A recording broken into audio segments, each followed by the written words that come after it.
lagi dalam materi kita akan menentukan titik stasioner, fungsi naik, fungsi turun pada fungsi trigonometri. Nah, ini apa yang dimaksud dengan nilai stasioner ya. Kalau digambarkan di dalam grafik, ini misalkan sebuah kurva, maka titik stasioner itu adalah titik A, itu dinamakan titik puncak ya, atau nilai stasioner.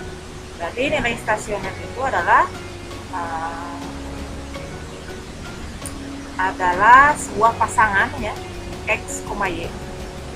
Nah, syarat suatu fungsi memiliki nilai stasioner yaitu turunannya harus sama dengan 0. Kenapa?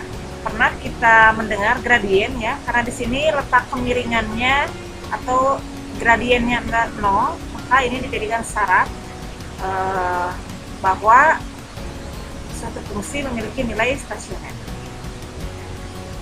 Selanjutnya, nah ini apabila misalkan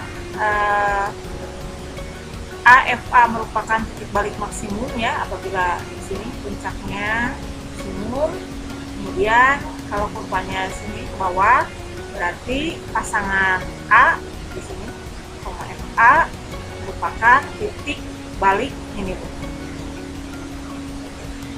Nah, kita akan membahas fungsi naik dan fungsi turun ya. Fungsi naik itu jika f aksen x ya atau turunan pertamanya sama lebih besar 0, kemudian fungsi turun apabila f aksen x kurang dari 0. Kita kembali sebentar ya. Nah, ini maksudnya kenapa dinamakan fungsi naik, karena kemiringannya positif sini. F aksen x-nya lebih besar dari 0. Kalau turun berarti negatif ya. Jadi seperti ini ya. Kemudian ini ada contoh, misalkan tentukan titik stasioner. Titik stasioner berarti pasangan titiknya atau nilainya. Kemudian pada interval fungsi naik dan fungsi turun, fungsi trigonometri, ya ini adalah fungsi trigonometrinya, y sin x ditambah cos x untuk interval dari 0 derajat sampai 360 derajat. Nah, maka kita ketahui dulu ya, ini tuliskan untuk y sama dengan fungsinya kan ini. Untuk y sama dengan, kita tuliskan sin x ditambah cos x. Kemudian kita cari turunannya ya, dari aksennya.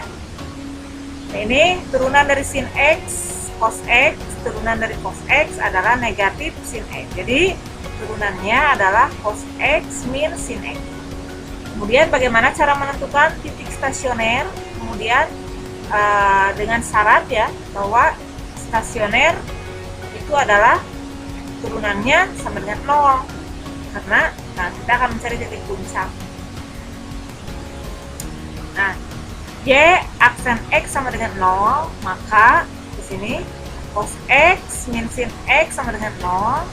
Nah, ini kita akali ya untuk mendapatkan nilai x dengan cara membagi seluruhnya dengan cos x.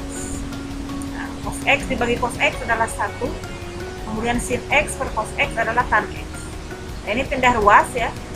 1 dikurangi tan x sama dengan satunya pindah, atau tannya pindah bisa sehingga tan x sama dengan 1. Nah, untuk nilai tan x sama dengan 1, x-nya berapa? Tentu saja x-nya bisa kalian lihat ya dalam sudut istimewa, yaitu nilainya adalah 45 derajat. 45 derajat dan itu lagi 225 derajat. 225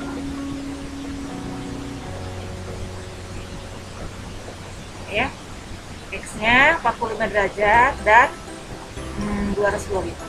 Sehingga nilai stasioner itu kan untuk pasangan x, y. Nah, maka maaf, titik stasionernya, sedangkan nilai stasionernya berarti adalah puncaknya.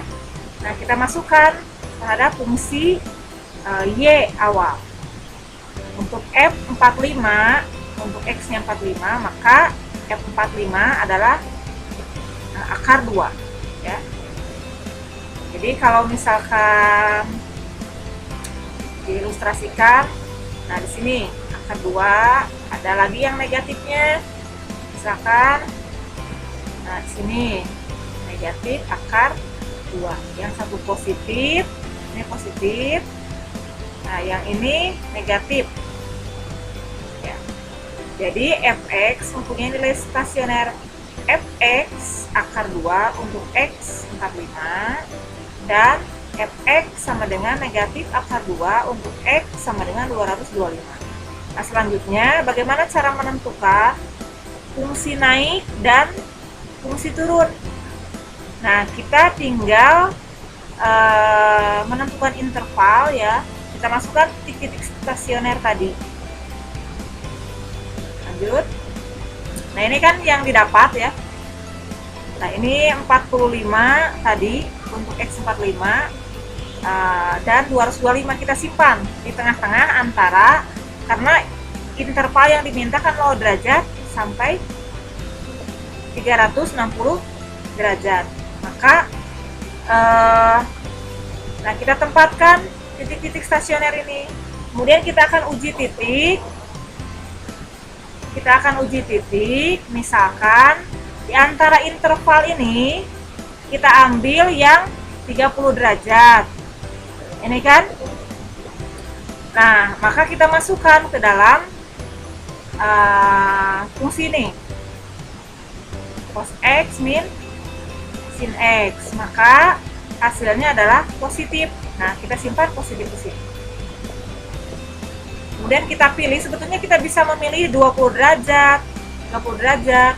Cuman karena kita ambil saja yang istimewa, ya, sudut istimewa, sudut di antara 0 sampai 45. Kemudian di antara 45 dan 225, di sini yang dipilih adalah X-nya yang 90. Maka setelah dihitung, ternyata nilainya adalah negatif. Nah, maka kita masukkan ini negatif. Kemudian kita pilih lagi dalam interval 225 dan 360. Maka setelah dihitung, kita pilih ini yang 270 karena ini sudut istimewa, maka hasilnya adalah positif.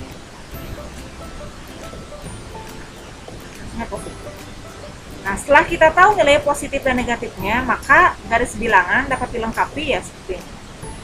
Nah, setelah itu, maka kita pilih yang fungsi naik, yaitu yang F aksen X-nya lebih besar daripada 0 atau positif, dan yang fungsi turunnya adalah yang negatif. Maka grafik fungsi naik adalah pada interval, lihat yang positif.